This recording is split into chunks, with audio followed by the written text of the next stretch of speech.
है नरेंद्र मोदी पर किसी मां की दूध पिया है तो कोई नरेंद्र मोदी पर इल्जाम लगा दे कि उसके खाते में 10,000 करोड़ रुपया है, या नरेंद्र मोदी ने अमेरिका में होटल खरीद लिया।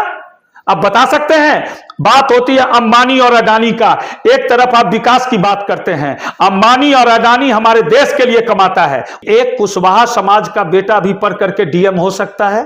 रोशन कुशवाहा जी हमारे समस्तीपुर के डीएम है कि सोनिया गांधी ने राजीव गांधी की हत्या करवाई।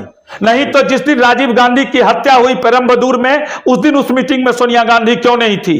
ये नेहरू बोल रहा हूं, नेहरू जी भी नहीं बोल रहा हूं, और जिम्मेदारी से बोल रहा हूं। ऐसी ऐसी नीतियां बनाता रहा जिससे अमेरिका, चाइना, रशिया सबको फायदा होता रहा।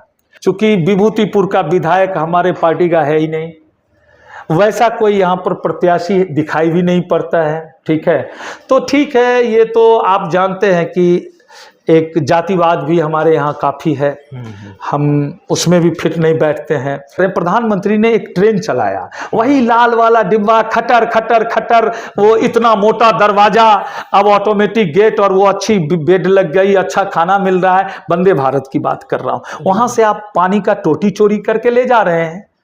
आप क्या कहता है, वो जो टॉयलेट में जो वो हाथ साफ करने के लिए सामान रखा, उसको खोल के ले जाओ। वो कौन सरकारी पदाधिकारी टीटी कि फटा हुआ धोती पहन करके जाए नरेंद्र मोदी? नहीं, हम नहीं, आप वही बात, आप शहनवाज जैसे पाकिस्तान का प्रधानमंत्री जहाज लेके जाता है इमरान खान, और बीच से उसको क्या कहता है कि जो दुबई का जो शेख था वो जहाज वापस ले लेता है। आप ऐसा चाहते हैं? राहुल गांधी के जैसा सब सोने का चम्मच लेकर के तो पैदा नहीं हुआ कि एकदम सांसद से डायरेक्ट वो प्रधानमंत्री बनना चाहता है। जब हम टक्कर अमेरिका को दे रहे हैं, हम रूस को दे रहे हैं, हम चीन को टक्कर दे रहे हैं, हमारा प्रधानमंत्री क्या साइकिल से जाएगा अमेरिका? इस प्रदेश के विकास में सबसे बड़ा अगर रोड़ा है तो वह है भ्रष्टाचार। लोगों का मानसिक, सामाजिक और वैचारिक स्तर इतना तक गिर गया है, वो कुछ भी कर सकते हैं पैसे के लिए। अरे भाई, कांग्रेसियों का तो यही इतिहास है। पहला सरकार बना था, उसमें इन्होंने जीप घोटाला किया। 10 साल से हमारे प्रधानमंत्री सरकार चला रहे हैं, एक घोटाला का आरोप नहीं है। 4 से 14 तक का विजुअल आप निकाल लीजिए। हर एफसीआई का अनाज जो था उस सर जाता था। उस सरे हुए गेहूं को ये लोग बीयर कंपनी को बेच देते थे, सराते थे जानबूझ के। धान को सराते थे, उसको सराते थे, और सरा करके उसको नीलाम करके बेच देते थे, और खाने के लिए फिर गेहूं बाहर से खरीदते। ये तो कांग्रेस के जमाने में होता था। शरद पवार कृषि मंत्री थे, इन लोगों ने तो इस तरीके से किया, अपना माल को सरा दो, बाहर का माल ले आओ, ताकि उसमें माल बनता था। ये विधवा, विधुर और शादी नहीं करने वाली बात, और अधिकांश लोग कुमारे रह गए। सच बात तो यह है कि राजनीति में अगर आप सेवा भाव से आते हैं, सेवा करने के लिए हैं, तो दोनों में से आपको एक चीज सुनना पड़ेगा, या तो परिवार, नहीं तो समाज, सोसाइटी, देश, प्रदेश, आपका पंचायत, जो भी है। चूंकि राजनीति पार्ट टाइम जॉब नहीं हो सकती। दूसरी पार्टियां तो रुपया लेकर के आपको टिकट दे देगी, वो अलग बात है। भाजपा में रुपया से टिकट नहीं मिलता। अगर वो होता तो नायाब सिंह सैनी मुख्यमंत्री नहीं बनता। हमारे आगे न बढ़ने में सबसे बड़ी बाधा हमारी धर्मपत्नी है। उनको एक तो राजनीति नहीं पसंद है, दूसरी बात है कि देखिए, एक समय, एक पीरियड था, उस पीरियड में अगर आगे निकलते तो ठीक था। अब क्या है, अब तो जो चीजें हैं उनको समेटने, संभालने का समय आ गया है। इच्छा है भी, समय साथ नहीं दे रहा है। क्योंकि बिना सेवा भाव के, बिना कुछ किए हुए, बिना लोगों को समय दिए हुए, उनके दुख सुख में बिना साथ दिए हुए, मैं उनसे उम्मीद ये नहीं कर सकता हूं कि मैं पार्टी का टिकट ले आया और आप मुझे वोट दे दीजिए। ये मेरी इच्छा नहीं है। जैसे हमारा जिला परिषद है अमन, उसको बेटा की तरह, भाई की तरह मैं मानता हूँ, और राजनीतिक भविष्य उसका अच्छा हो, वो मैं कामना करता हूँ। जब कोई मेरे से सलाह मांगता है तो मैं कहता हूँ कि ये काम मत करो, चूंकि तुमको लंबा जाना है। राजनीति करने के लिए आए हो तो सोचो कि तुम साइकिल पर संघर्ष करके आगे जा रहे हो, नहीं तो लोग तुम्हारा माखौल उड़ाएंगे, तुम लटक जाओगे। अच्छा। जब सनातन अपने स्वभाव पे आता है तो अब ये सब संजोग बन जाता है। भगवान की आराधना के लिए बैठे हैं, हमारा सारा भारतीय जनता पार्टी का कार्यकर्ता सब अपनी अपनी जगह पर है, हम यहीं से आराधना करेंगे। ये जातीय जनगणना करके राहुल गांधी क्या करवाना चाहता है मुझे नहीं समझ में आता है। लेकिन हरियाणा के चुनाव परिणाम ने इतना बड़ा तमाचा इसके जातीय जनगणना के फॉर्मूले पे लगाया है। जी, जी। और वो देखे नहीं जिलेबी की फैक्ट्री खोल रहा था, वो देश हमारा, वो हमारा, एक मिनट माफ कीजिएगा, हमारे देश का जो प्रधानमंत्री बनना चाहता है वो जिलेबी की फैक्ट्री से 50,000 लोगों को नौकरी देना चाहता है। जिलेबी का वो मोदी को चैलेंज करता है। ऐसी तो सोच। लोग कहते Jat vote, Jat vote, Jat vote. क्या हुआ जाट वोट? जाट्स ने भी वोट दिया। जब राकेश टिकैत जैसे लोग, अरविंद केजरीवाल जैसे लोग, क्या जनता को आप इतना मूर्ख समझते हैं? जनता सब समझती है कि किसके हाथ में हमारा और हमारे बच्चों का भविष्य सुरक्षित है। नहीं तो ये जिलेबी वाली बाई आप देखते हैं दिन भर गरियाती रहती है। कैसी लेडी है वो, कि जब मेरा प्रधानमंत्री इजराइल गया उस समय ये जो हमास ईरान और ये कहते हैं, ये सारे लोग हमारे प्रधानमंत्री की सुरक्षा में चारों तरफ से जहाज को घेर के ऊपर में चल रहे थे। ये भारत का गौरव है, ये भारत के लोगों की ताकत है। इजराइल ने कहा मेरा दोस्त मोदी आ रहा है। इससे पहले ये कभी इजराइल तो ये लोग जाते नहीं थे। रॉबर्ट वाड्रा को सुरक्षा दीजिएगा, चोर को, राहुल गांधी को दीजिएगा। सुरक्षा उसको चाहिए जिससे देश सुरक्षित है, उसको बचा के रखना है, वो मेरा धरोहर है। लाल बहादुर शास्त्री के समय में उतनी थ्रेट्स नहीं थी जितनी थ्रेट्स आज है इंडिया के लिए। दुनिया के इतिहास में कभी ऐसा कोई पन्ना नहीं, कोई अध्याय नहीं, कोई किताब नहीं जिसमें यह कहा गया हो कि हिंदुओं और सनातनियों ने मिलकर किसी देश पर आक्रमण किया है। हिंदू लड़ा है तो सिर्फ अपनी इज्जत, आबरू और अस्मत को बचाने के लिए। हम कभी भी अतिक्रमणकारी नहीं रहे। भारत ने किसी भी देश का, पड़ोसियों का 1 इंच दखल नहीं किया। सिर्फ कांग्रेस की नीतियों के कारण लोग हमारे ऊपर हावी होते चले गए। ये रियल एस्टेट इंडस्ट्री के एक बिजनेस टाइकून है, ना केवल बिहार, बंगाल, बल्कि हिंदुस्तान के हर एक प्रांत में इनका बिजनेस फल फूल रहा है। तो आज संजोग मिला इनसे बात करने का। कई मुद्दों पर बात करेंगे। आप बिजनेस टाइकून तो हैं ही, साथ साथ सामाजिक सरोकार से भी जुड़े हुए हैं, और साथ ही साथ आपको देश की राजनीति में भी गहरी रुचि रही है वर्षों से। तो हम जानेंगे सबसे पहले, तो हम आपका टुडे खबर में सर आपका स्वागत करते हैं। नमस्कार। सबसे पहले मैं आपके दर्शकों को भी नमस्कार करता हूं, और मेरे लिए ये सौभाग्य की बात है कि आप मेरे घर पधारे हैं और आप कुछ राजनीतिक गुफ्तगू हमसे करना चाहते हैं, तो हम चाहेंगे आपके सवाल शुरू हों। जी, सबसे पहला तो हम ये बात जानेंगे कि सर आपने जो रियल एस्टेट में जो आपने बिजनेस एम्पायर खड़ा किया, आज के डेट में काफ़ी युवाओं के लिए, देश के युवाओं के लिए एक प्रेरणा स्रोत के रूप में है, आप एक आइकन के रूप में है सर। तो हम जानना चाहेंगे कि सर ये विरासत में आपको मिला या आपने दमखम पर आपने इस बिजनेस को बिल्डअप किया? देखिए, मैं एक शुद्ध रूप से कृषक फैमिली से आता हूँ, कृषक परिवार से आता हूँ।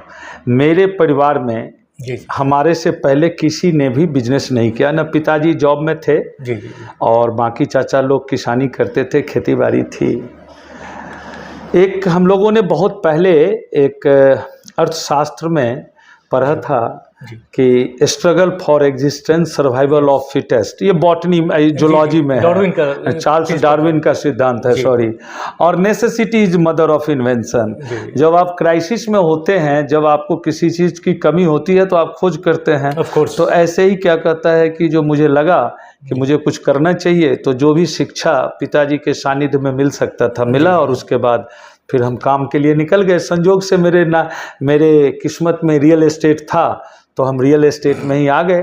और कुछ तो टर्निंग पॉइंट रहा होगा सर आपके जीवन में, या अचानक तो आपको नहीं आया? आप में जीवन में क्या होता है, उतार चढ़ाव आता है काफी। देखिए, जब आप इस ब्रह्मांड में निकलते हैं, जब इस संसार में निकलते हैं, तो बहुत सारी बाधाओं के साथ आपके पास मौका भी आता है, जिसको अपॉर्चुनिटी कहते हैं। तो उस अपॉर्चुनिटी में कि कौन सा अपॉर्चुनिटी आपके साथ क्लिक करता है, ये तो सिर्फ ऊपर वाले जानते हैं, आप तो सिर्फ मेहनत कर सकते हैं। तो मैंने देखा कि मुझे रियल एस्टेट में ही मौका मिला, और रियल एस्टेट से मुझे उस दिन की कहानी याद आती है कि पिताजी हमारे CPWD में थे, केंद्रीय लोक निर्माण विभाग में कलकत्ता में कार्यरत थे। तो मैं जब बिहार से गया तो उन्होंने मुझे एक काम दिलवाया। मैंने वर्क ऑर्डर पे कुछ 5-7 हज़ार रुपये का रिपेयरिंग का काम था जी। वो काम उन्होंने मुझे दिलवाया। तो मैं मानूंगा कि वो 5-7 हज़ार रुपया का जो काम उन्होंने दिया वो RBI का क्वार्टर का रिपेयरिंग था वहाँ गरियाहाट में। जी। मुझे याद है। तो वो काम मैंने किया। उस समय 5-7 हज़ार रुपये का काम भी बहुत बड़ा काम माना जाता था। जी। तो वहाँ से शुरुआत हुई और फिर धीरे धीरे जी जी आगे बढ़ गए। चलिए, बहुत अच्छा सर।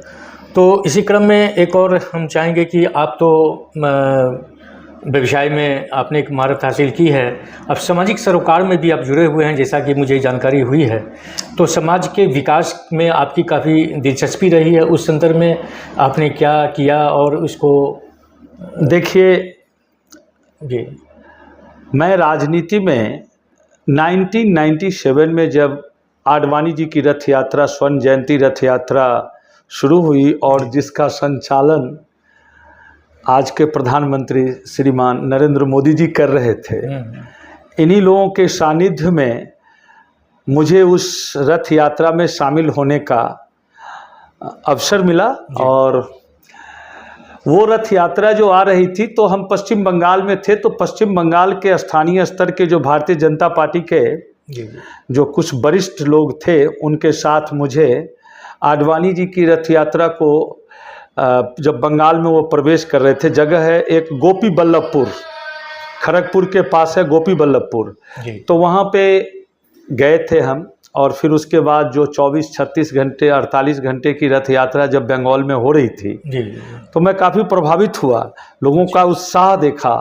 तो मैं और उसके बाद मैं भारतीय जनता पार्टी की तरफ मुखातिब हुआ। उसके पहले मैं राजनीति कुछ जानता नहीं था, 1-2 बार वोट गिराया था, लेकिन मेनली 97 में। और उसके बाद जब 99 में अटल जी की सरकार गिर गई और एक वोट से सरकार गिर गई तो मुझे बहुत ज़्यादा रिएक्शन हुआ कि आखिर जो लोकसभा की कार्रवाई चल रही थी उसको लाइव टेलीकास्ट में देख रहा था। और सुबह होकर के जब मैं सो गया, सुबह उठा तो खबर मिली कि सरकार गिर गई।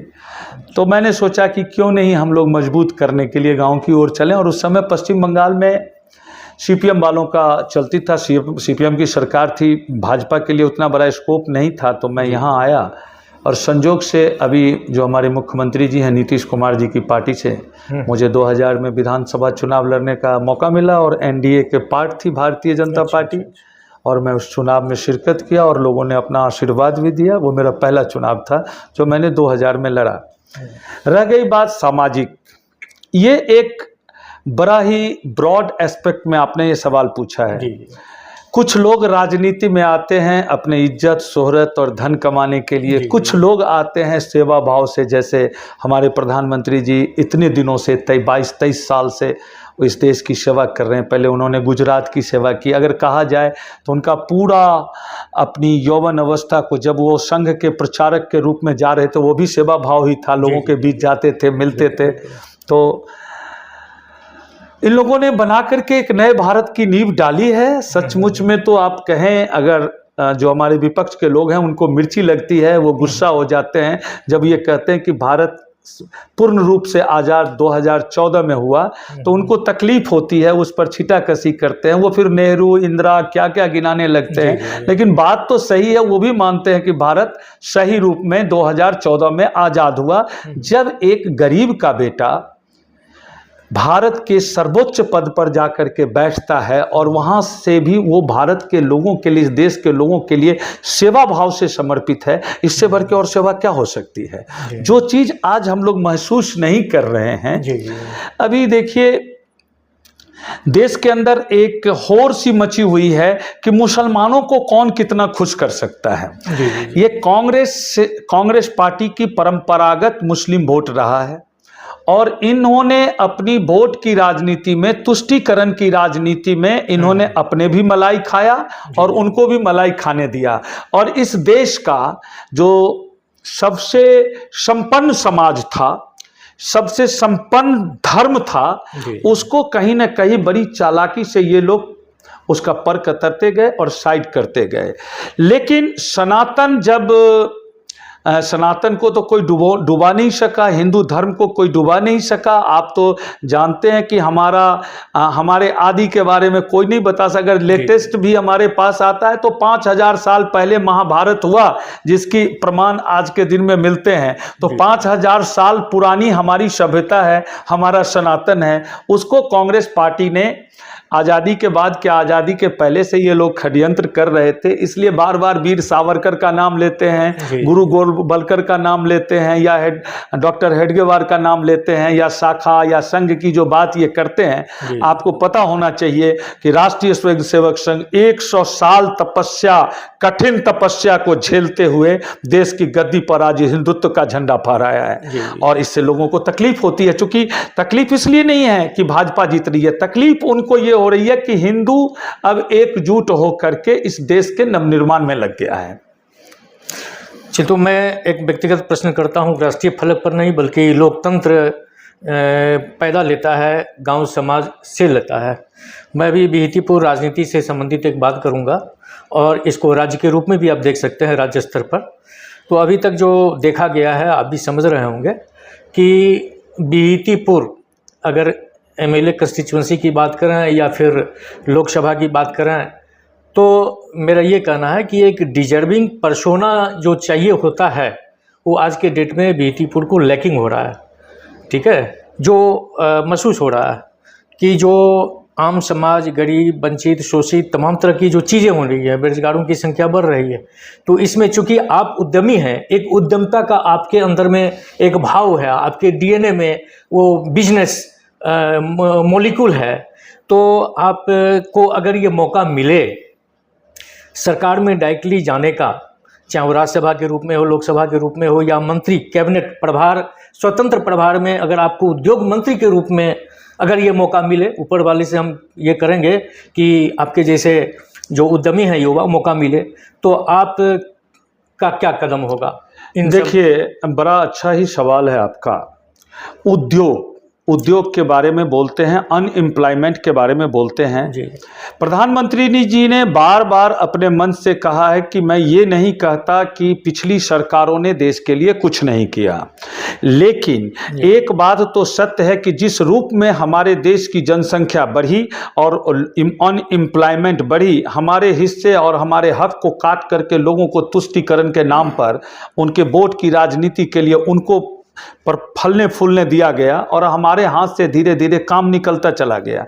नतीजा ये हुआ कि हमारे युवा पढ़ाई लिखाई करने के बाद बेरोजगार हुए, और बेरोजगार, अब आप देखें, मैंने आपको बोला necessity is the mother of invention. ये जो संक्रमण काल बिहार के साथ जो शुरुआत हुई, ये समाजवाद के नाम पर जो समाजवादी नेता लोग हैं, जिन लोगों ने बिहार को बर्बाद किया, आप देखिए शिक्षा को चौपट कर दिया, चिकित्सा को चौपट कर दिया। चलिए हम उस बात पे नहीं जानते, चूंकि आप बोल रहे हैं उद्योग की बात। आज जो सरकार सोच रही है, कोई भी उद्योग किसी भी प्रदेश में तभी माने फल फूल सकता है, तभी वहां पर रोजगार के अवसर पैदा हो सकते हैं जब सरकार की नीति ठीक होगी।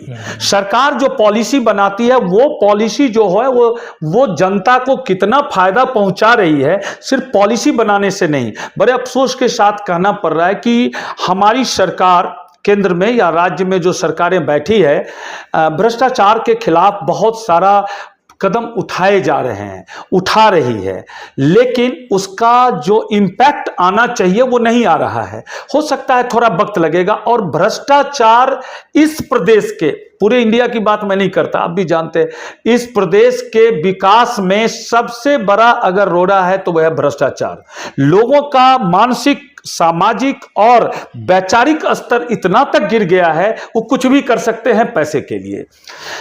दूसरी बात है कानून व्यवस्था। हम ये नहीं कह सकते कि कानून व्यवस्था के नाम पे आज भी लोग बिहार में पैसा लगाने से डरते और अगर पूंजी निवेश नहीं होगा तो एक पटना को और मुजफ्फरपुर को और भागलपुर को आप चमका लेंगे, उससे पूरे बिहार का काम नहीं हो पाएगा। आपको सर्वांगीण विकास के लिए टबका जैसे गांव को भी मैक्रो प्लानिंग करके वहां तक विकास को लेके जाना पड़ेगा। सौभाग्य की बात है कि मैं गांव में हूं और मैं देख रहा हूं अभी 24 घंटे बिजली है, सड़कें अच्छी बन गई है, कुछ टूटी उटी है सड़कें, जो हमारे जो अभिकर्ता लोग हैं उन लोगों ने, या भ्रष्टाचार का ही रोना आप कह लीजिए। दूसरी तीसरी बात है कि गांव में सड़कें बन गई, कालीकरण हो गया। अब जो मवेशी पालक किसान हैं वो सड़क पे वो उनका मवेशी का कचरा डाल देते हैं, पानी से इस सड़क टूटती है। ये सब बातें हैं, धीरे धीरे लोगों में अवेयरनेस आएगी और वो ठीक होंगे, उसके लिए बहुत ज़्यादा घबराने की जरूरत नहीं। लेकिन हमारी सरकार ने इतनी सुविधा आज के युवाओं को दी है कि अगर आप कुछ करना चाहते हैं तो नौकरी के भरोसे मत रहिए, आप कर सकते हैं। जहां तक मेरा सवाल है, देखिए मेरे मन में एक मतलब मैं एक क्या बोले एम्बिशन लेकर के पैदा हुआ हूं कि सब लोग सब जगह के लिए करते हैं। मैं कोई जनप्रतिनिधि नहीं हूं, लेकिन 25-50-100 लोग अगर मुझे जानते हैं, पहचानते हैं, तो वो इस रूप में जानते हैं कि हाँ ये आदमी कुछ कर सकता है, ये भरोसा उनको हम पे है। अब विगत 6-7 महीने से 8 महीने से मैं बहुत सारी चीज़ों को फोकस करके खोज रहा हूं कि कौन सा चीज़ टबका में ले जाऊं, कौन सा चीज़ मैं लगाऊं जहां से उनको मैं नौकरी भी दे सकूं, उनके ज़मीन का मुआवजा भी दे सकूं और अपने प्रोडक्ट को वोकल फॉर लोकल, ठीक है ना। आप उत्तर प्रदेश में 1 डिस्ट्रिक्ट 1 प्रोडक्ट योगी आदित्यनाथ जी ने लागू किया, तो वो सब चीज़ें हमारे सरकार की नीतियों में यहाँ नहीं है। गठबंधन की सरकार है और नीतीश कुमार जी हमारे मुखिया हैं, अच्छा ही सोचते होंगे, मैं उस पर नहीं। लेकिन कुछ कुछ नीतियां हैं जिस पर अब मैं आपको एक बात बताता हूं। अभी सरकार का आया जो किसानों को बिजली आपूर्ति के लिए सोलर पार्क का लगाने के लिए वो टेंडर मंगा रहे हैं, मैं भी उसमें पार्टिसिपेट, लेकिन इसकी प्रक्रिया को इन्होंने इतना जटिल बना दिया है। आपको काम करना है साहब, हम लगाने के लिए इन्वेस्ट करने के लिए तैयार हैं। वर्तमान सरकार ने बनाया, वर्तमान सरकार ने उनके डिपार्टमेंट ने एक चीज के लिए आप 10 बार दौड़ने के लिए बोलेंगे। पब्लिक सिंगल विंडो सोचती है। आप जितने जगह, जितने जंगले पर, जितनी खिड़कियों पर हम जाएंगे उतना रिश्वतखोरी, भ्रष्टाचार और उतना आप साहब सिंगल विंडो सिस्टम कीजिए। भारत सरकार, आपने कई बार सुना होगा कि प्रधानमंत्री जी ने कहा है कि जो युवा उद्योग लगाने के लिए लोन लेंगे उसकी गारंटी हम लेते हैं। उसका रेट ऑफ इंटरेस्ट, प्रधानमंत्री जब गारंटर होते हैं तो उसका रेट ऑफ इंटरेस्ट थोड़ा सा बैंक ज्यादा लेती है।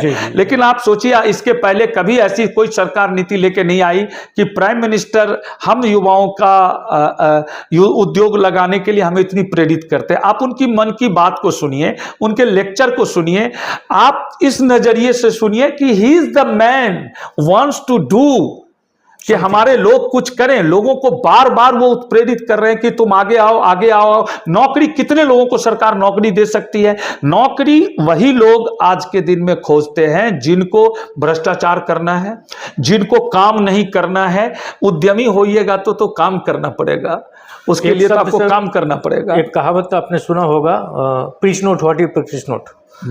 मतलब आपने अभी बताया कि हमारी सरकार, माने वर्तमान जो सरकार है वो कमिटेड है, वो करती है, अच्छी पॉलिसी बनाती है। कहने के लिए तो बहुत कुछ है, लेकिन पिछले साल उन्होंने कई कमिटमेंट किया आम पब्लिक लोगों से, तो वो तो कहीं दिखा नहीं। आप कौन सा कमिटमेंट की बात करते हैं, आप बोलिए। जी, उन्होंने कहा कि भाई 2 करोड़ लोगों को हम नौकरी देंगे। आप प्रधान, 1 मिनट बस इसी बात पर आइए। ये तो विपक्ष की भाषा आप बोल रहे हैं। आप मुझे बताइए, प्रधानमंत्री जी का एक भी भाषण आप रिकॉर्ड पे लाइए, ठीक है, जिसमें उन्होंने कहा कि 2 करोड़ लोगों को हम नौकरी देंगे। पूरे हिंदुस्तान में सरकारी पद 2 करोड़ है क्या?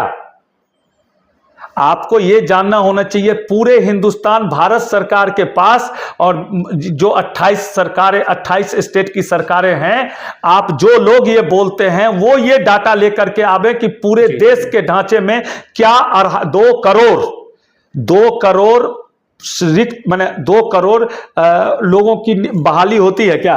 एक होता है कि जनरेट किया जाता है न्यू अपॉर्चुनिटी, एक होता है बैकलॉग। सिर्फ बैकलॉग ही सर करोड़ों में है। अगर हिंदुस्तान स्तर पर देखें तो बैकलॉग ही नहीं भरा सर। एक बात मुझे बताइए कि बैकलॉग नहीं भरा और 2 करोड़ लोगों को नौकरी देंगे, 2 करोड़ लोगों को नौकरी देंगे, ऐसा सरकार व्यवस्था। अगर कोई प्राइवेट ऑर्गेनाइजेशन में, सपोज मेरी एक छोटी सी कंपनी है और मैंने 500 लोगों को नौकरी दे रखा है, क्या वो नौकरी नहीं है?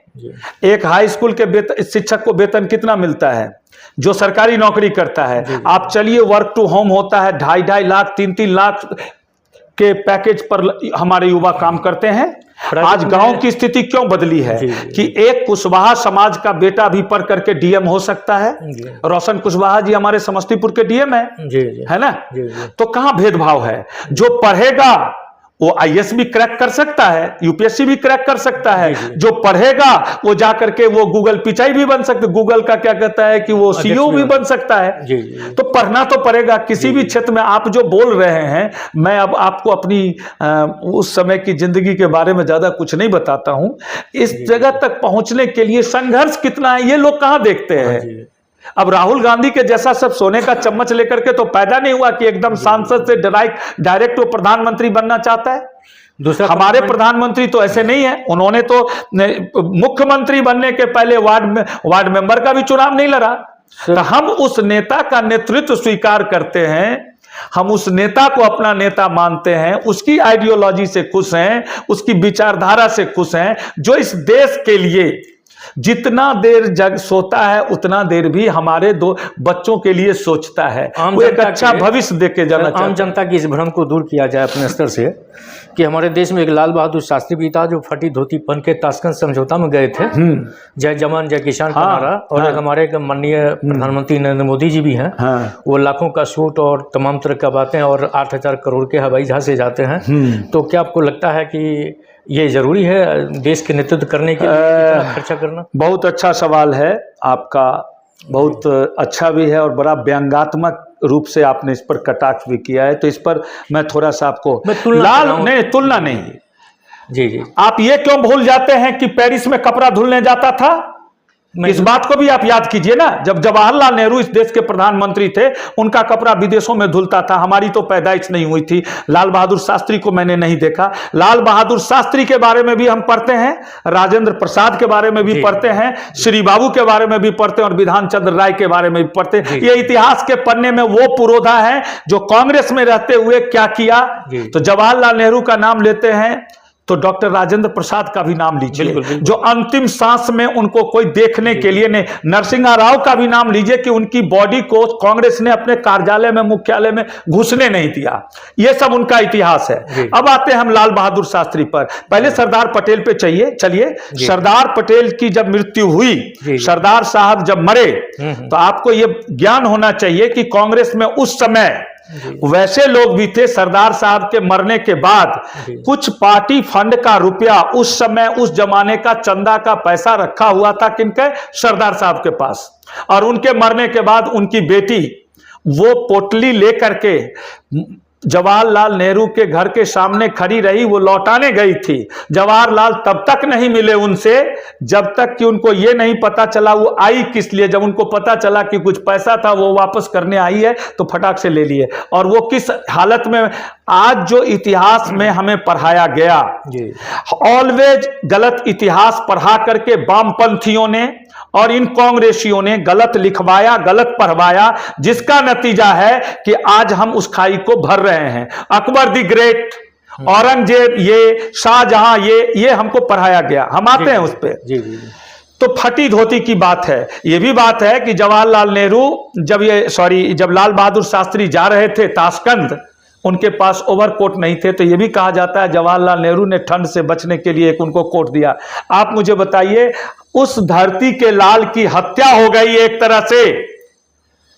उस धरती के लाल की जो हत्या हो गई, उस हत्या के गुमनामी को, उस एक्यूज को छोड़ने वाला कौन है?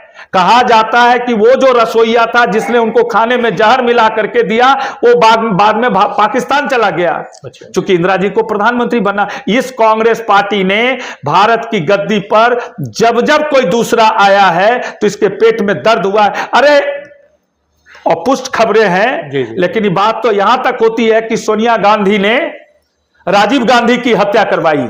नहीं तो जिस दिन राजीव गांधी की हत्या हुई पेरम्बदूर में, उस दिन उस मीटिंग में सोनिया गांधी क्यों नहीं थी, मंच पे क्यों नहीं थी? आप टॉपिक को मत बदलिए। अब आते हैं 8,000 करोड़ के जहाज पे। प्रश्न के आलोक में ही नहीं, 8,000 करोड़ के जहाज पर हम आते हैं, बड़ी चर्चा इसकी होती है और उनके शूट पे।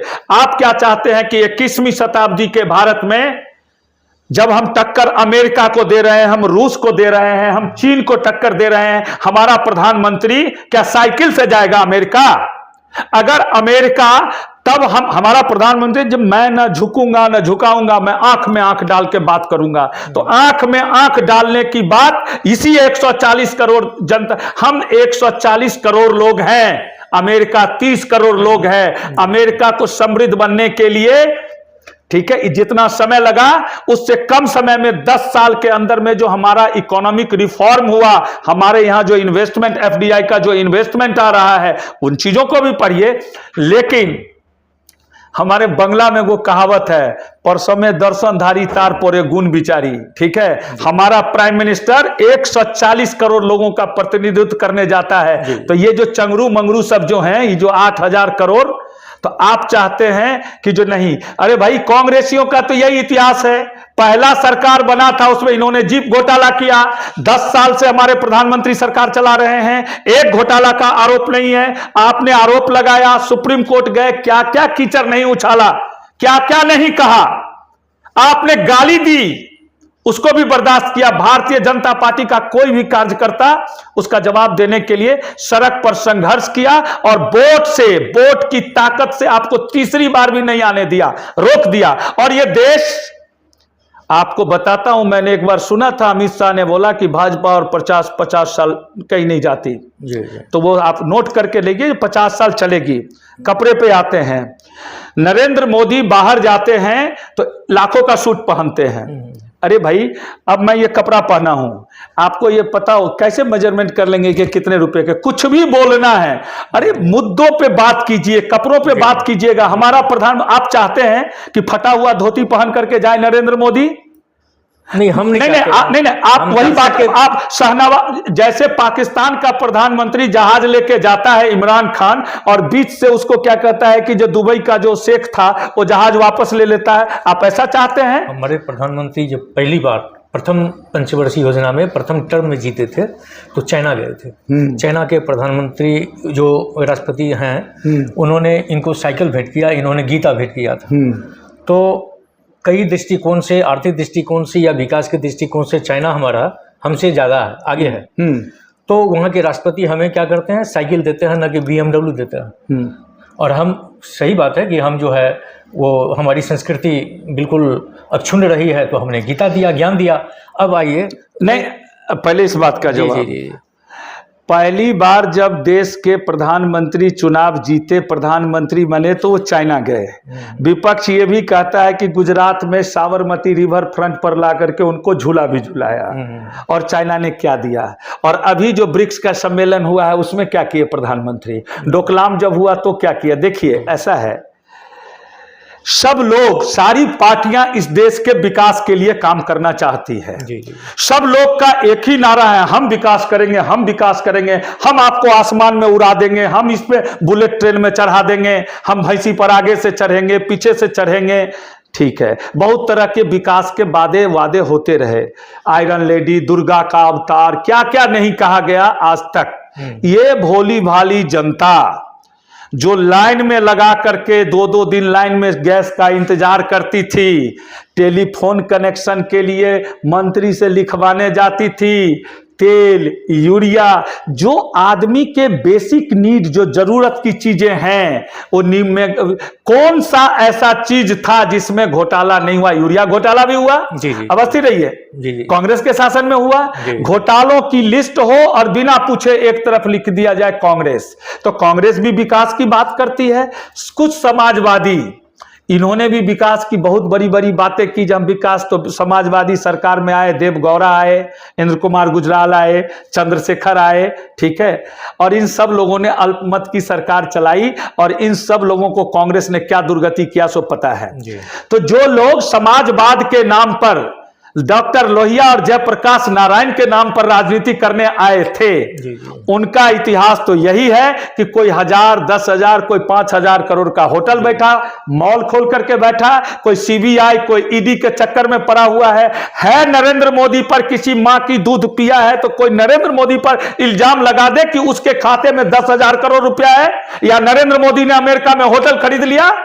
अब बता सकते हैं? बात होती है अंबानी और अडानी का। एक तरफ आप विकास की बात करते हैं, अंबानी और अडानी हमारे देश के लिए कमाता है, वो रुपया नहीं लाएगा। अरे मैं छोटा सा एक व्यक्ति हूं, हम कमा के रुपया टबका में नहीं लगाएंगे तो टबका का विकास कैसे होगा? आप किसी इंटरप्रेन्योर को, आपको पता है ये जो लोग हमारे देश के धरोहर हैं, जिन लोगों ने कहा अरे भाई हमें क्या अडानी रोक रहा है या नरेंद्र मोदी रोक रहे हैं? ये जो बार बार कहते हैं अडानी नरेंद्र मोदी के दोस्त हैं, अरे ये कौन सी बात हो गई दोस्त है? आपने भी अडानी को, आज क्या कांग्रेस सत्ता में आएगी तो अडानी और अंबानी को उठा के फेंक देगी कि ये देश छोड़ करके चले जाएंगे?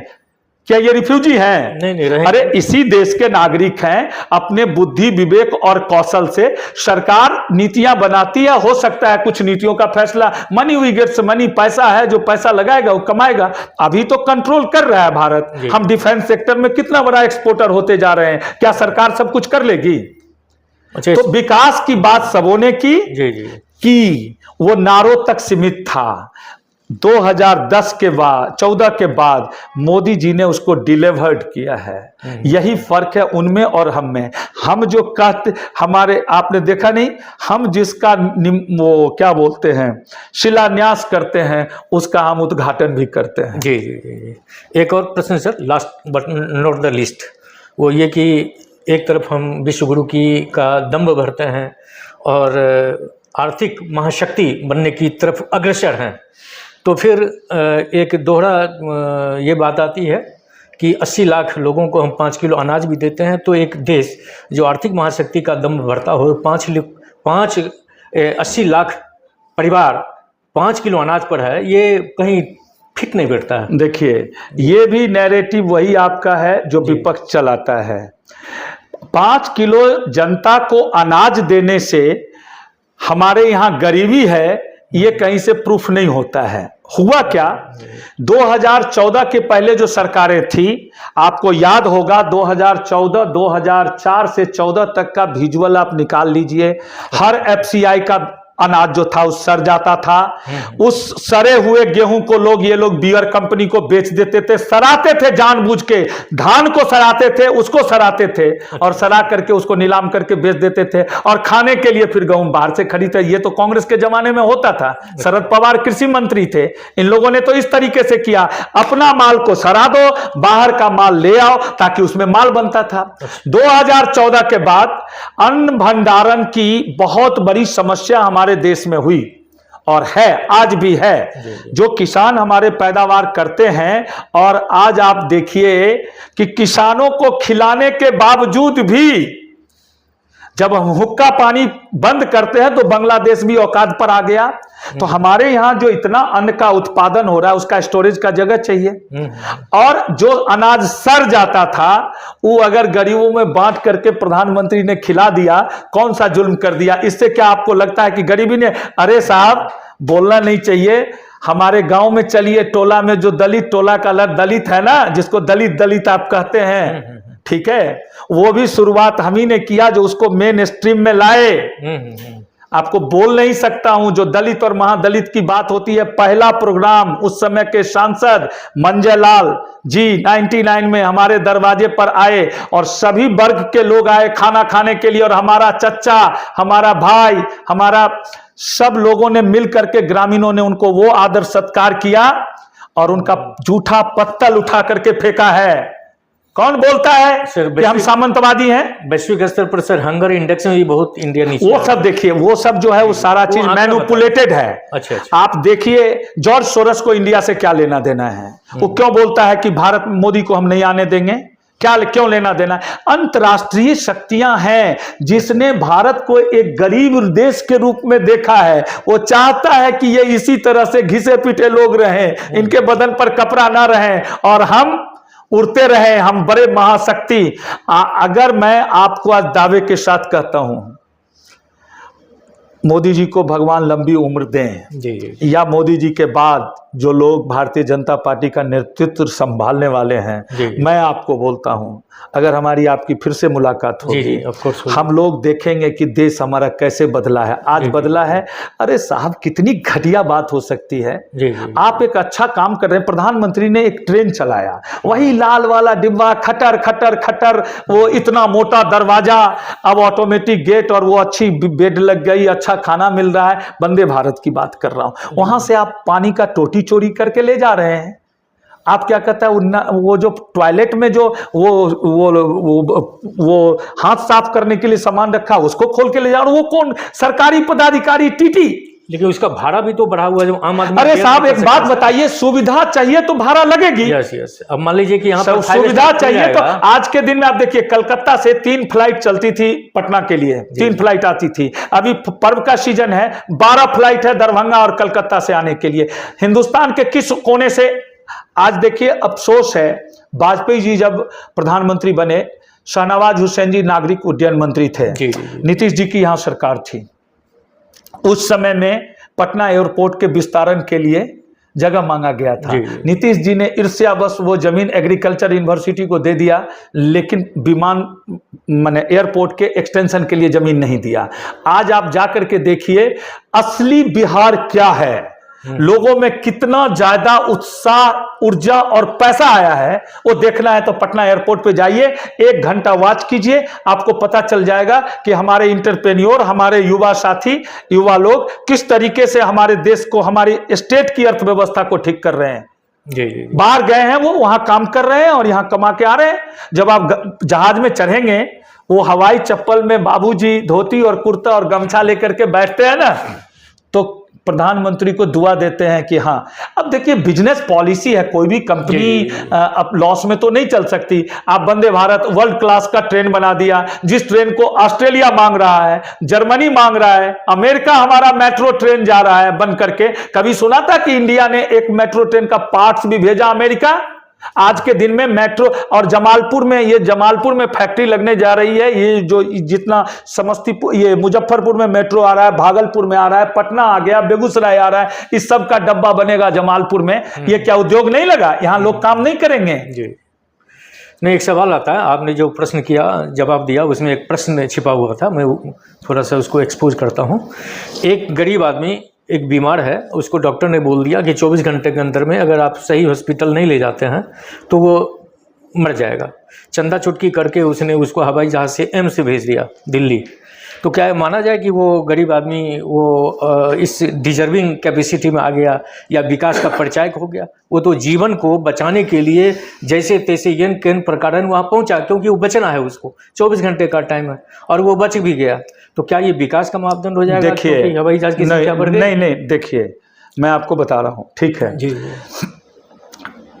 जो सरकार इस बात का आकलन करने में विफल है कि हमारे पास सामने जो आने वाली पीढ़ी है, उसमें हमारे ऊपर क्या क्या लायबिलिटीज आने वाली है, किस तरह से हमारे इंफ्रास्ट्रक्चर को डेवलप करना है, वो सरकार चलाने लगे। तो सरकार में जो लोग बैठे हैं, ये बात तो उनसे पूछिए कि 2 साल इधर 1 साल उधर, किसी भी सरकार को चलाने के लिए स्थायित्व की जरूरत होती है, स्टेबिलिटी, और तब सरकार की नीति को इंपोज होता है। प्राइम मिनिस्टर ने एक वो कौन सा है हेल्थ वाला चिकित्सा का, क्या आयुष्मान कार्ड, आप सोचिए इस देश के अंदर, क्या पहले कांग्रेस पार्टी ने सरकार चलाई, क्या सरकार ने कभी किसी आदमी का बीमा कराया था? आज पूरे बिहार में 2014 से पहले कितने मेडिकल कॉलेज थे? 7 मेडिकल कॉलेज थे बिहार और झारखंड मिला करके, भाई साहब। आज 1 डिस्ट्रिक्ट 1 मेडिकल कॉलेज। क्यों? चूंकि हम हेल्थ सेक्टर में बहुत पीछे हैं। जिस तरीके से हमारी चुनौतियां बढ़ी, उस तरीके से हमने लोगों को रिफिल नहीं किया, उनको आगे नहीं बढ़ाया। हर सेक्टर में देख लीजिए, हमारे यहां कॉलेज का, शिक्षा का कमी रहा, हमने उस तरीके से नहीं बनाया। अब सरकार चिकित्सा को लेकर के लोगों के घर जा रही है। अब सवाल है कि मैंने आपको पहले कहा कि पूरा भ्रष्टाचार को तो हमने रोका नहीं है, सरकारी तंत्र बना है, कुछ आपस में भी बदलाव कर गया। मैं मानता हूं कि एयरपोर्ट पे चढ़ने वाला आदमी क्या कहता है कि सब विकसित हो गया, ऐसा बात नहीं है। लेकिन जैसे लोगों की बात आप कर रहे हैं वो 0.1% भी नहीं है। वो वही यंग लोग हैं जो लोग जाकर के सॉफ्टवेयर इंडस्ट्री में जाकर के बाहर काम कर रहे हैं, किसी कंपनी के मार्केटिंग। अरे मैं आपको छोटा सा इस गांव में घर बना रहा हूं, आप सोचिए किट प्लाई कंपनी है कलकत्ता की, उसका रिप्रेजेंटेटिव पटना से खोजते खोजते टबका पहुंच गया और यहां आकर के उसने मेरे को लाखों का माल बेच दिया। हमारे ही लोग तो हैं। और मैं कहता हूं और मैं खुश होता हूं जब मेरा कोई भाई कोई सामान मुझे बेचने आता है तो मैं दाम भी नहीं पूछता हूं उससे, हाँ ठीक है दे जाओ। कुछ उसका बिजनेस बढ़ेगा, कंपनी में उसकी इज्जत बढ़ेगी, उसका टारगेट पूरा होगा, तब उसकी तरक्की होगी। ये पॉजिटिव सोच होनी चाहिए। ठीक है, आज जो इतने काम हो रहे हैं यहाँ पे, इतना जो बिल्डिंग बन रहा है, ये कहाँ स्थानीय लोग माल दे रहे हैं। स्थानीय लोग जो माल दे रहे हैं तो उनका रेवेन्यू बढ़ रहा है, वो तो कमाई कर रहे हैं, मेरा भी काम हो रहा है। जी जी जी। चलिए एक लास्ट एक फनी क्वेश्चन, तो कुछ हंसना मुस्कुराना और हालांकि उसमें दम है ना। पिछले 2 दशकों से देखा गया है भारतीय राजनीति में एक नया ट्रेंड आ चुका है। वो ये है कि देखा गया है कि अभी जो शीर्षस्थ पद पर, चाहे मुख्यमंत्री हो, प्रधानमंत्री हो या अन्य बड़े बड़े पद हैं लीडरशिप का, उसमें या तो वो अनमैरिड हैं या तो विधुर हैं, और फिर नया जनरेशन भी उसी दौर में है, अभी इंतज़ार में, शायद प्रेरणा मिली हो कि उसी अवस्था में हम रहेंगे ताकि कल के डेट में हमें भी वैसे स्वस्थ। तो एक ये लगा कि अविवाहित का होना, विधुर का होना, तलाकशुदा होना या तलाकशुदा जैसा हो जाना, है ना, ऑफिशियली नहीं अनऑफिशियली, तो ये थोड़ा सा ऐसा लगता है कि तो बाकी राजनेता क्या करेंगे, जो अभी आप जैसे लोग जो डिजर्विंग पर्सोना है, जो एक उद्यमी हैं, जो देश को बहुत कुछ दे सकते हैं, बता सकते हैं, अपने अनुभव दे सकते हैं, तो फिर आप लोग हम लोग तो छूट जाएंगे, फिर युवा तो छूट जाएगा, उनकी ही चलेगी, क्योंकि उनके लिए रिटायरमेंट की कोई योजना नहीं है। तो फिर हमारे जो युवा हैं, पढ़ लिखे हैं, हो सकता है कि कलेक्टर नहीं बने, एसपी नहीं बने, कोई अधिकारी नहीं बने, राजनीति में तो जा सकता है, तो सीट खाली होगी तभी तो ये थोड़ा सा देखिए, इसमें क्या कहेंगे आप? जहाँ तक ये विधवा, विधुर और शादी नहीं करने वाली बात और अधिकांश लोग कुमारे रह गए, सच बात तो ये है कि राजनीति में अगर आप सेवा भाव से आते हैं, सेवा करने के लिए हैं, तो दोनों में से आपको एक चीज़ सुनना पड़ेगा, या तो परिवार नहीं तो समाज, सोसाइटी, देश, प्रदेश, आपका पंचायत जो भी है। चूँकि राजनीति पार्ट टाइम जॉब नहीं हो सकती, ये नरेंद्र मोदी जी ने प्रमाणित कर दिया है। जो लोग राजनीति को पार्ट टाइम, मेरे जैसा लोग जो पार्ट टाइम मान करके चल रहे थे, वो नहीं हो सकता। राजनीति सेवा भाव से फुल टाइम जॉब है, आप लगे रहिए इसी में, ठीक है। कम से कम भाजपा की राजनीति करते हैं आप, तो दूसरी पार्टियां तो रुपया लेकर के आपको टिकट दे देगी, वो अलग बात है। भाजपा में रुपया से टिकट नहीं मिलता। अगर वो होता तो नायब सिंह सैनी मुख्यमंत्री नहीं बनता। जो वो क्या नाम है, वो ये उड़ीसा के जो मुख्यमंत्री बने हैं, उनका नाम भी कोई नहीं जानता, मैं भी नहीं बता सकता हूं, मेरे लिए दुर्भाग्य है। मोहन यादव मुख्यमंत्री नहीं बने। तो भाजपा ऐसे ऐसे गेम करती है, ऐसा नजीर पेश करती है कि किसी कार्यकर्ता को कहीं से उठा के कहीं बैठा देती है। अच्छा, ठीक है, ये हमारी पार्टी में ही संभव है। तो जो लोग, अब आप कहेंगे कि नेता बनने का मतलब शादी नहीं करना, समय परिवार को नहीं दे पाते, जिससे परिवार जो है खिन्न रहता है। परिवार को भी समय चाहिए, बच्चों को भी समय चाहिए। आपकी पॉलिटिक्स अलग है, ठीक है। तो कुछ लोग हैं ऐसे उदाहरण जिन्होंने शादी नहीं की है, वो समर्पित हैं देश के लिए, ठीक है। उनका पूरा परिवार ही, पूरा समाज ही, कहते हैं कि 140 करोड़ लोग हैं, मोदी का परिवार, ठीक है। तो पहली बात आपको तो ये बता दें, ऐसा कुछ नहीं है, लेकिन जब आप राजनीति में सही मन से राजनीति कर रहे हैं तो परिवार के लिए समय आप नहीं निकाल पाएंगे। परिवार को ये सोचना पड़ेगा कि जो कि हम लोगों का परिवार नहीं किया। हाँ, हमारे आगे न बढ़ने में सबसे बड़ी बाधा हमारी धर्मपत्नी है। उनको एक तो राजनीति नहीं पसंद है, दूसरी बात है कि देखिए एक समय, एक पीरियड था, उस पीरियड में अगर आगे निकलते तो ठीक था। अब क्या है, अब तो जो चीज़ें हैं उनको समेटने संभालने का समय आ गया है। बच्चों की पढ़ाई लिखाई है, राजनीति अनिश्चितताओं का है, कब क्या होगा नहीं होगा। तो जिन लोगों ने अपने आप को राजनीति में लगा लिया है वो लगा लिया है। और मेरे से तो मैंने सोचा चलो मैं बहुत कुछ नहीं कर सकता हूँ, अपने पंचायत, अपने टोला, अपने गांव के लिए अगर कुछ कर सकता हूँ तो जो प्रधानमंत्री कहते हैं मैं उन्हीं बातों से जो जहां है वही करें, तो मैं यहाँ हूँ, मैं यही कर रहा हूँ। चलिए राजीव जी, मैं अंतिम क्वेश्चन ये करूँगा कि आसन्न विधानसभा में की जो राजनीति है, आप उसमें प्रत्यक्षता किस भूमिका दे रहे हैं? क्योंकि you deserve that very qualification, आप उस क्वालिफिकेशन को डिज़र्व करते हैं।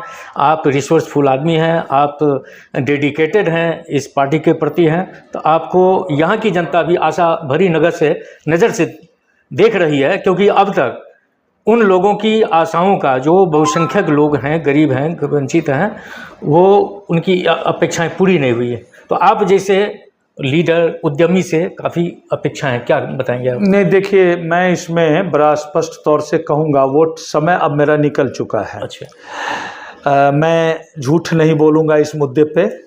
मेरी कोई इच्छा भी नहीं है कि मैं अब आगे आ करके मैं समाज को नहीं दे सका ये मुझे, मैं अपना जो बेस्ट था वो अपने विधानसभा को नहीं दे पाया। जब 2000 में मैं आया था तो आप कहेंगे, हालांकि उस समय भी लोगों ने 18-20 हज़ार लोगों ने मुझे वोट दिया है, तो उनकी आशाएं हमसे बड़ी थी। उसमें गलती हमारी है कि हम छोड़ के निकल गए। अगर हम रहते तो शायद हमें भी ये मौका मिलता, लेकिन अब चूँकि समय नहीं है और इस समय में हम इनको बेस्ट अपना डिलीवर नहीं कर सकते, तो इसलिए मेरी इच्छा नहीं है कि मैं अब कोई राजनीति में अपना दाव पेच ये करूं। इच्छा जरूर थी, इच्छा है भी, समय साथ नहीं दे रहा है। चूंकि बिना सेवा भाव के, बिना कुछ किए हुए, बिना लोगों को समय दिए हुए, उनके दुख सुख में बिना साथ दिए हुए, मैं उनसे उम्मीद ये नहीं कर सकता हूं कि मैं पार्टी का टिकट ले आया और आप मुझे वोट दे दीजिए। ये मेरी इच्छा नहीं है।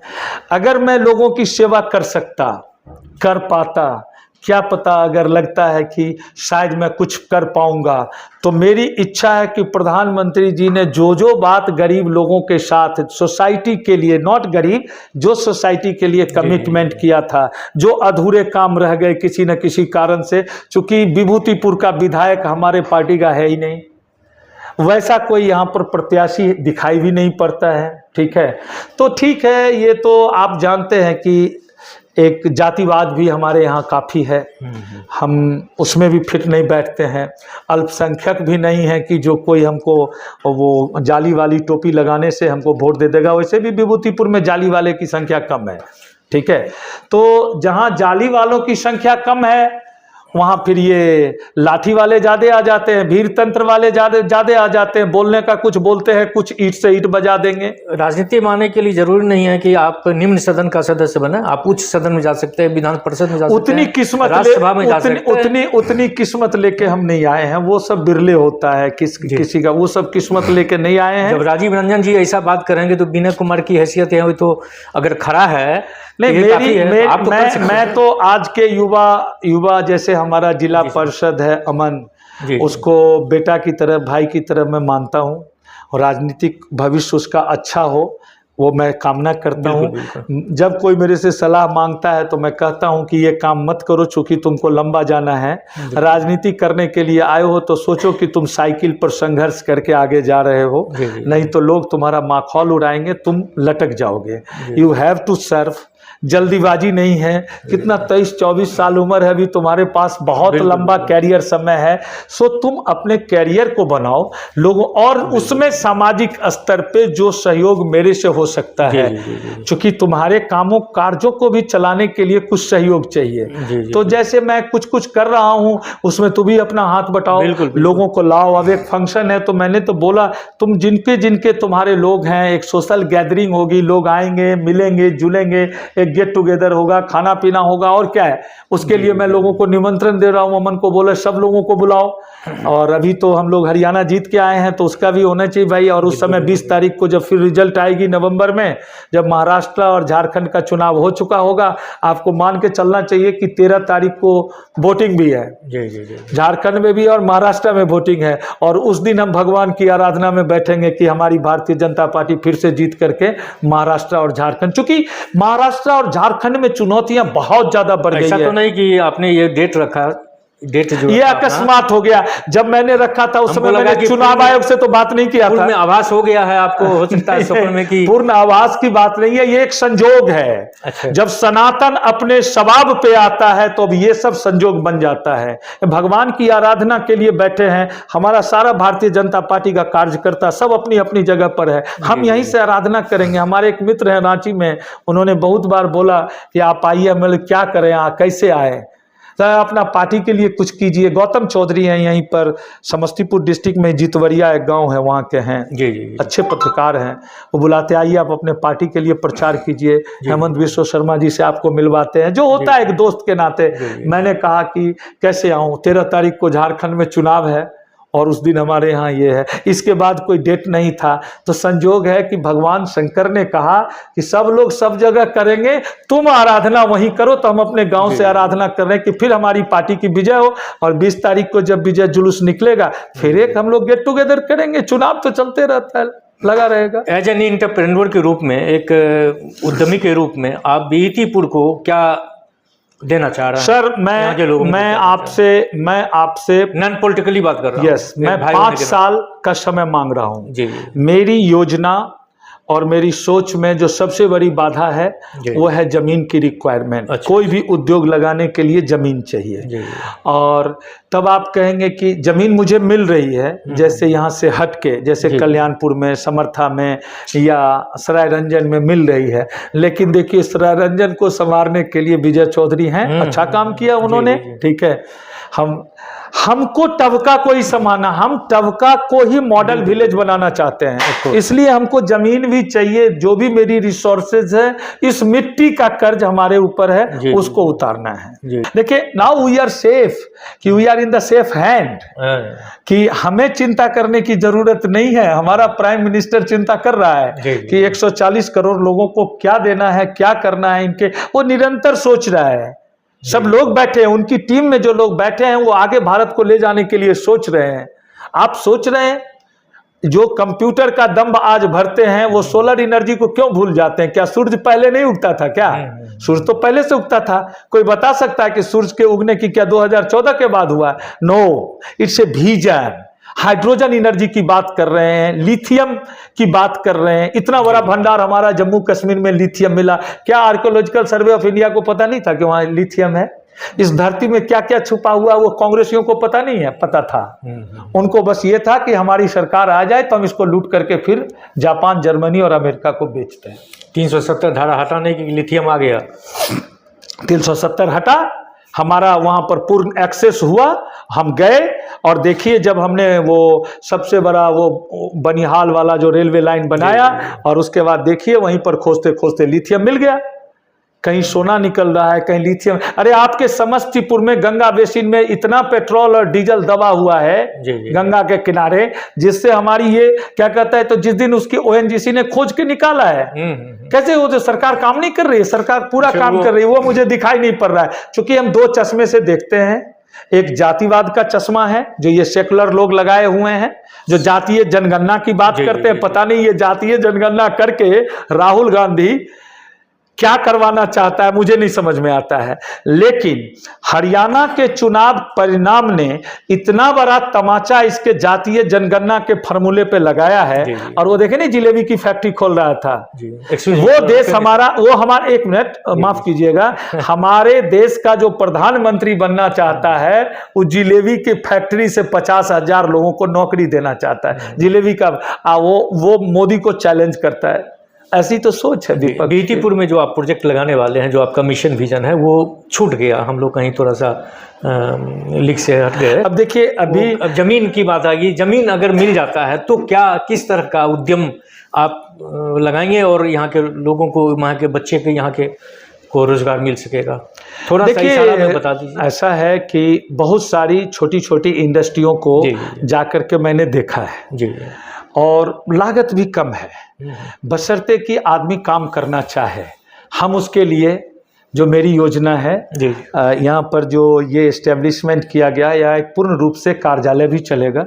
हम लोगों को लीगल सपोर्ट भी देंगे, लोगों को बैंक का भी सपोर्ट देंगे, उनके लिए प्रोजेक्ट रिपोर्ट भी बनवाएंगे, उनके लिए काम भी करवाएंगे, उनका फैक्ट्री भी बनवाएंगे और उसको लिमिटेड टाइम में माल तैयार भर करके, जो सबसे बड़ी समस्या है बिक्री की, उनका माल खरीद करके बनाएंगे, वो बेचेंगे हम। अरे वाह, चलिए बहुत अच्छा, वेलकम है आपका। ठीक है, तो मेरी सोच इस लाइन पे चल रही है कि सबसे बड़ा दिक्कत है मार्केटिंग कहाँ करेगा, माल तो बना लेगा, मार्केटिंग कहाँ करेगा।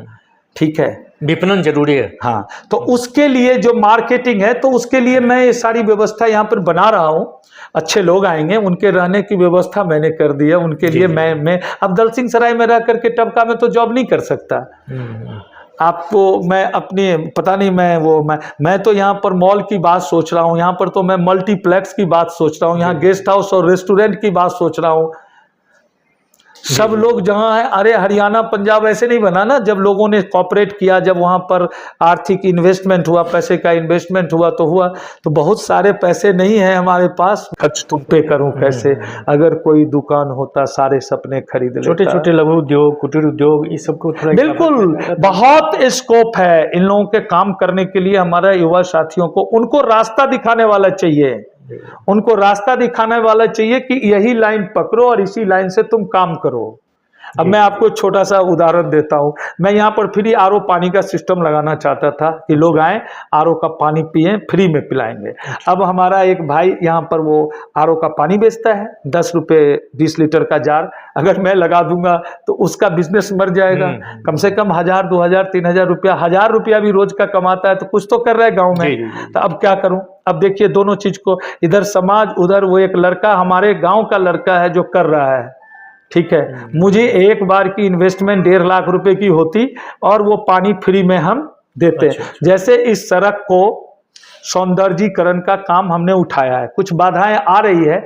मैं ये दिखाना चाहता हूं लोगों को कि गांव में भी इतना सौंदर्यीकरण एक सड़क का हो सकता है, और कि समाज के लोगों को नहीं, हम अपने नेताओं को दिखाना चाहते हैं कि तुम क्या कर रहे हो, किस तरीके से तुम जा रहे हो। 5 साल तुम्हारे लिए मिलता है और 5 साल के बाद, 5 साल के बाद फिर 5 साल, ये 5 साल 5 साल 5 साल, आखिर वो लोग तो उनके सपने बुढ़े हो गए जिन्होंने कभी ख्वाब देखा ये हमारा भी गांव ऐसा होगा। उनके स्तर को सुधारने के लिए जो सरकार प्रयत्न कर रही है, उसमें जो हमारा प्रतिनिधि है उसका भी योगदान होना चाहिए ना। विल पावर की कमी है। विल पावर तो अलग चीज हो गई, उसका योगदान होना चाहिए। मॉनिटरिंग करनी चाहिए, मॉनिटरिंग करनी चाहिए। एक सांसद और एक विधायक कहे कि हमारा वीडियो, सीओ और डीएम नहीं सुनता है, तो किसकी बात सुनेगा भाई? 20 लाख लोग एक कंस्टिट्यूएंसी में रहते हैं, आप 20 लाख लोगों के प्रतिनिधि हैं, और डीएम एक ठीक है यूपीएससी का बात पर परीक्षा पास करके आया है, या आईपीएस का आईपीएस है, वो आपकी बात नहीं सुनेगा तो एक आम आदमी का बात सुनेगा? आप कहते नहीं है, आप जाते नहीं है, आपको कहीं ना कहीं वोट का चश्मा लग जाता है। नो, जब आप जीत गए हैं अगले 5 साल के लिए, जैसे जो योगी आदित्यनाथ का बात ले लीजिए, आप देखिए उनको एक ब्रेक मिला और उन्होंने इंडिया को एक रास्ता दे दिया, पार्टी को एक रास्ता दे दिया कि यही चॉइस है, इसी लाइन पर हमको चलना पड़ेगा, बटोगे तो कटोगे। ऐसी घटना हुई है।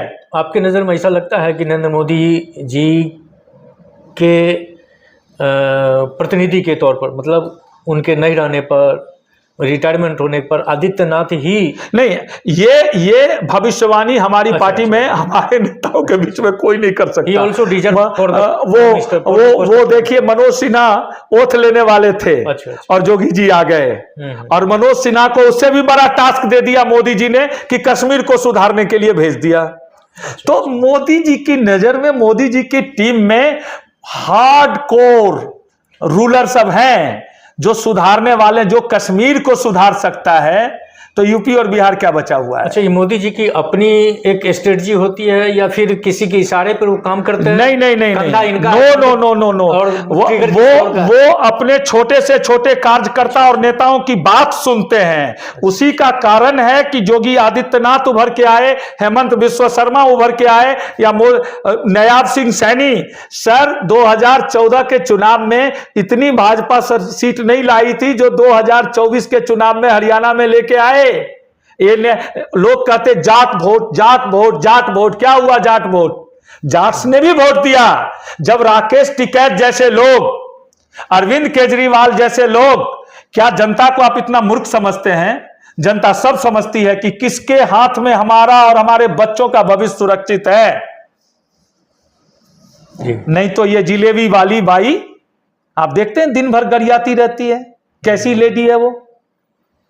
तो कहने का मतलब यह है, हमारी पार्टी में ये आज कोई नहीं डिसाइड कर सकता कि अगला प्रधानमंत्री कौन होगा। मोदी जी के बारे में जानता था कोई जो प्रधानमंत्री बनेंगे? आप विश्वास नहीं करेंगे, मैं उनसे जिस समय मिला हूं उस समय एक दुबला पतला 5 जन पत्रिका लिए हुए अशोका रोड में एक काल कोठरी में, अंधेरे से गुमनामी कोठरी में बैठ करके वो मैगजीन पढ़ रहे थे। 5 जन उनके हाथ में था, एक ब्राउन कलर का खद्दर का कुर्ता और वो भी पैजामा खद्दर का पहने हुए, दुबली पतली सी काया। आप चाहते हैं कि वैसा ही प्रधानमंत्री भेजिएगा आप अमेरिका में क्या? जो बात आप लोग करते हैं 8,000 करोड़, अरे 8,000 करोड़ का आप ये क्यों भूल जाते कि जब मेरा प्रधानमंत्री इजराइल गया उस समय ये जो हमास ईरान और ये कहते हैं, ये सारे लोग हमारे प्रधानमंत्री की सुरक्षा में चारों तरफ से जहाज को घेर के ऊपर में चल रहे थे। यह भारत का गौरव है, यह भारत के लोगों की ताकत है। इजराइल ने कहा मेरा दोस्त मोदी आ रहा है। इससे पहले यह कभी इजराइल तो ये लोग जाते नहीं थे, समझे? जब आपको नहीं लगता कि जब हमारा प्राइम मिनिस्टर आकाश में उड़ रहा है, ये सब चीज सिर्फ रूस और अमेरिका को ही नसीब था। आज भारत के प्रधानमंत्री का भी एस्कॉर्ट करने के लिए ऊपर में जहाज चलता है। इससे आपको खुशी नहीं होती? बिल्कुल खुशी होती है। आपको इस बात से खुशी नहीं होती है कि हमारा प्रधानमंत्री का जो जहाज है उसको कोई भी रॉकेट, कोई भी मिसाइल दाग नहीं सकता, उसको गिरा नहीं सकता? इस बात की खुशी नहीं है? बिल्कुल। जिस आदमी के ऊपर इतनी थ्रेट्स हो देश से लेकर विदेश तक, उसको आप कहते हैं एयर इंडिया के विमान में चढ़ के चले जाओ। तब बनाइएगा महाशक्ति। 8,000 करोड़ रुपया आपको बहुत चुभ रहा है, लेकिन एक ऐसे व्यक्तित्व का नेता अगर आपके बीच से चला जाएगा, उस दिन सिर्फ क्या कीजिएगा? आग लगाइएगा। जैसे सिखों को जलाया था इस कांग्रेस पार्टी ने, आप वही चाहते हैं? जो व्यक्ति शासन में है और वो अपनी सुरक्षा नहीं कर सकता तो देश की सुरक्षा क्या करेगा? हमारे प्रधानमंत्री को, हमारे जो टॉप लीडरशिप है उसको जितनी सुरक्षा चाहिए उतनी सुरक्षा भारत के लोगों को देनी चाहिए, उस पर सवाल नहीं उठा। रॉबर्ट वाड्रा को सुरक्षा दीजिएगा, चोर को, राहुल गांधी को दीजिएगा। सुरक्षा उसको चाहिए जिससे देश सुरक्षित है, उसको बचा के रखना है, वो मेरा धरोहर है। लाल बहादुर शास्त्री के समय में उतनी थ्रेट्स नहीं थी जितनी थ्रेट्स आज है इंडिया के लिए। मैं आपकी बात से पूर्णतया नहीं, बिल्कुल बहुत हद तक मैं सहमत हूं, लेकिन एक प्रश्न फिर आया जो बोलिए। वो ये कि 144 करोड़ लोगों का एक घंटा उम्र हमारे माननीय प्रधानमंत्री को लग जाए, वो 100 बरस 150 बरस पार करें, लेकिन एक न एक दिन मानव योनि में आया वो जाएगा। तो क्या आपको लगता है कि माननीय नरेंद्र मोदी जी के जाने के बाद देश खत्म हो जाएगा? नहीं, कभी नहीं। कब कहा मैंने तो ये कहा है कि इसके बाद जो लोग आएंगे वो देश को आगे लेके जाएंगे। देश न कभी खत्म हुआ न आगे खत्म होगा। ये पृथ्वी, ये सृष्टि, ये देश, ये भारत, ये सनातन, ये हिंदुत्व सब रहेगा। ये जीवन का जो एक प्लेटफॉर्म है जो रंगमंच पे है, तरह तरह के कलाकार आए, उन्होंने रंगमंच पे अपने हिसाब से रंग लीला किया और जो अच्छा या बुरा इस देश को दिया वो आज की युवा पीढ़ी पढ़ रही है। जिन बच्चों का जन्म नहीं हुआ था वो भी इतिहास के पन्नों को पलट रहे हैं कि हमारे लोग औरंगजेब के नाम पर सड़क बनवा के खुश हुआ करते थे, वीर सावरकर का नाम लोग नहीं जानते थे। जब वो सेलुलर जेल जाकर के देखा उसके बाद समझा कि वीर सावरकर ने क्या झेला होगा यहाँ पे। तो कहने का मतलब ये है कि आप जो ये बात कह रहे हैं, प्रधानमंत्री जी 150 साल जिए, 100 साल जिए, ऐसे नहीं, ऐसे रत्न पैदा होते रहते हैं। हर क्षेत्र में हिंदुस्तान में पैदा हुए हैं भाई, बिल्कुल, एक से एक बढ़ के, एक से एक बढ़ के। हमने अपनी प्रतिभाओं को आगे नहीं बढ़ने दिया, नहीं तो विक्रम साराभाई की हत्या कैसे हुई, होमी जहांगीर भाभा की हत्या कैसे हुई, नागार्जुन कहां गए, आर्यभट्ट कहां गए। दुनिया को हमने जो जो चीज दिया, आज हमारा प्रधानमंत्री कहता है ना, हम युद्ध नहीं, हम शांति देते हैं। ठीक है, शांति का गीता, आप कहे गीता, इससे पहले ताजमहल देते थे, अब हमारे प्राइम मिनिस्टर अपने विदेशी दोस्तों को गीता देते हैं। वही गीता तो है जिसमें सब कुछ लिखा हुआ है। अगर उनको पढ़ने आए तो पढ़ ले, और समझने आए तो समझ ले। जिसने पढ़ लिया वो सतर्क हो गया, वो है नेतन्याहू। उसको पता है, अकेला एक बंदा है कि आप देखिए कि एक छोटा सा जिला जितना बड़ा एक कंट्री, और मार करके धुआं धुआं कर दिया, क्योंकि वो जानता है कि ये जो है ये दुनिया के लिए बहुत बड़ी थ्रेट्स है। जब हमारे देश की सरकार, हमारा विदेश मंत्री जाके यूएनओ में बोलता था आतंकवाद में बैड और गुड नहीं होता है, ये दुनिया को समझ में नहीं आती थी। जब अपना चोट लगा अमेरिका को, तब समझ में आया कि हाँ, मोदी, भारत तो ठीक कहता था। तो भारत जो ठीक कहता था, अभी आपने एक चीज सुना होगा, खत्म कहां हुई वार्ता आपकी हमारी? नहीं सर, हम नहीं, 26/11 हुआ। सुशील कुमार शिंदे उस समय में इस देश के गृह मंत्री थे, आज, और कांग्रेस पार्टी के वरिष्ठ नेता थे। आज उनका क्या नाम, क्या आया है मैटर? भगवा आतंकवाद की जो थ्योरी सोनिया गांधी ने दिग्विजय सिंह के साथ करा था, भगवा वो आतंक, दुनिया के इतिहास में कभी ऐसा कोई पन्ना नहीं, कोई अध्याय नहीं, कोई किताब नहीं जिसमें यह कहा गया हो कि हिंदुओं और सनातनियों ने मिलकर किसी देश पर आक्रमण किया है। हिंदू लड़ा है तो सिर्फ अपनी इज्जत, आबरू और अस्मत को बचाने के लिए। हम कभी भी अतिक्रमणकारी नहीं रहे। भारत ने किसी भी देश का, पड़ोसियों का 1 इंच दखल नहीं किया। सिर्फ कांग्रेस की नीतियों के कारण लोग हमारे ऊपर हावी होते चले गए। आपने एक जिक्र और किया था चाइना का। चाइना हमसे 2 साल बाद वो हुआ, आजाद हुआ, और वो आगे चला गया, हम पीछे रह गए। भाई साहब, ये जो लोग ये सवाल पूछते हैं, उस समय नरेंद्र मोदी तो नहीं था। नरेंद्र मोदी का जन्म भी आजादी के बाद हुआ है कि शायद उसी समय के, हाँ, 2-3 साल के रहे होंगे तब हुआ है। आप बताइए 1919 पे भारत सरकार ऐसी पॉलिसी बनाती आई। ये नेहरू बोल रहा हूं, नेहरू जी भी नहीं बोल रहा हूं, और जिम्मेदारी से बोल रहा हूं। ऐसी ऐसी नीतियां बनाता रहा जिससे अमेरिका, चाइना, रशिया सबको फायदा होता रहा। हमारे ऊपर, ठीक है, उन लोगों ने हमको यूज किया, और यूज करके अपने महाशक्ति बन गए, और हम वहीं के वहीं रह गए। चलिए, बहुत अच्छा राजीव सर, आपने समय निकाला हमारे टुडे खबर की टीम के लिए और हमारे दर्शकों के लिए। बहुत बहुत धन्यवाद। और फिर बहुत बहुत धन्यवाद। तब भी हम आके फिर आपसे हम नहीं, सही बात है। आपने काफी अच्छा सवाल किया, हमसे पूछा, और मैंने जितना हो सकता था, जितनी मेरी बुद्धि है, जो भी है, उस हिसाब से मैंने आपको जवाब दिया।